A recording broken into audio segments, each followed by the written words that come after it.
Hello guys, আসসালামু আলাইকুম। কেমন আছেন সবাই? আশা করি সবাই ভালো আছেন। আজকে চলে এসেছি একটা নতুন ব্লগ নিয়ে। আজকে বাজারে যাব আমরা, একটু মাইজদি বাজারে। আজকে তো বাজার, একটু ঘুরতে যাব আরে, কিছু কেনাকাটাও আছে। আর ছোট বোনের পায়ে ব্যথা পাইছে, ওর জন্য ওষুধ আনতে যাব। এখন আমি, আম্মু, ছোট বোন, আমার ছেলে যাচ্ছি।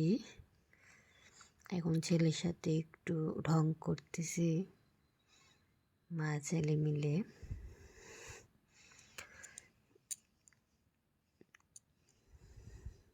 দেখেন আপনারা আশেপাশে পরিবেশটা কত সুন্দর, ভালো লাগে দেখতে। রিক্সা নেই এখানে এখন, তো একটু দূরে হেঁটে হেঁটে যাব। এই আর এই, আমার ছেলে তো আমাকে অনেকগুলো প্রশ্ন করতেছে, ওর উত্তর দিতেছি আর হাঁটতেছি।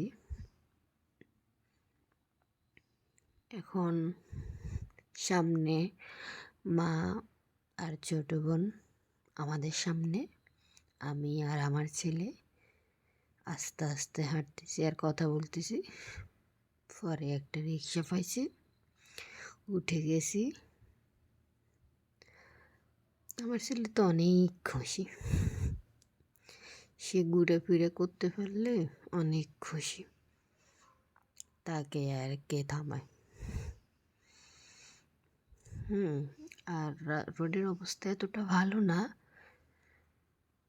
অনেকটা ঝাঁকড়ানি দিতেছে। এই তো কথা বলতে বলতে আপনাদের সাথে চলে আসছি বাজারে।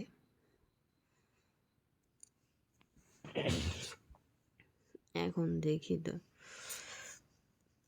সব গাড়ি, দেখি আবার কি এটাকে কি বলে, রোয়া বলে না জ্বালা বলে। আচ্ছা, এখন আমি ডাক্তার দোকানে চলে আসলাম ছোট বোনের জন্য ওষুধ নেওয়ার জন্য।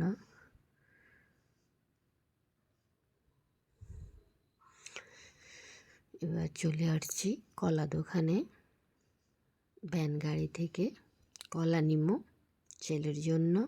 আম্মু দেখতেছে, আমি দাঁড়ায় রয়েছি। কলা নেওয়া হয়ে গেছে, এখন চলে যাব আমরা ফল দোকানে। বাবুরি কেমনে খাইব, ফলেরও তো যে দাম, শীত তো এই কারণে কলা একটু সস্তা। বাট কলা সস্তার সময় নেই, কলার দাম বেশি থাকলেও আমি নেই আমার ছেলের জন্য। এখন দেখি হাঁস, ও মা, হাঁসের দাম আরও বেশি, কিভাবে খাবে মানুষ। আচ্ছা, তরকারি নিব না, কোনো তরকারি নিব না, কারণ তরকারি আমাদের বাসায় কেউ খাবে না। আম্মু একটু খায়, আবার মাঝে মধ্যে আমি একটু খাই। এই তো আঙ্কুর দেখতেছি, তারপর আঙ্কুরও নেওয়া হয়েছে। ভিডিও করতে পারিনি ঠিকমতো আমি, বাবুর জন্য আনার নেওয়া হয়েছে। পেয়ারা নিছে, এরপরে আম্মু চলে গেছে বিচি দেখার জন্য চর্বিছে। পরে দেখি কতগুলো ফুল, কি সুন্দর সুন্দর। আর পরে দিয়ে চলে এসেছে আম্মু করলা গাছ লিবার লাই, দুইটা নিচে দেখি একটা গোলাপ। আমার ছোটো বোনে বলে বারবার, আপু দেখো দেখো একটা গোলাপ। তারপরে চলে আসছি বাসায়, এসে ছেলেকে দিতেছি একটা কলা। সে বলে আম্মু কলা খামো, কলা দিতেছি।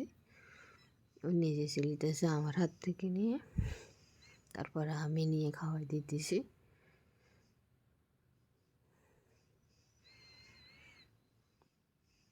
দেখেন, ভালো থাকবেন, গুড বাই, টাটা।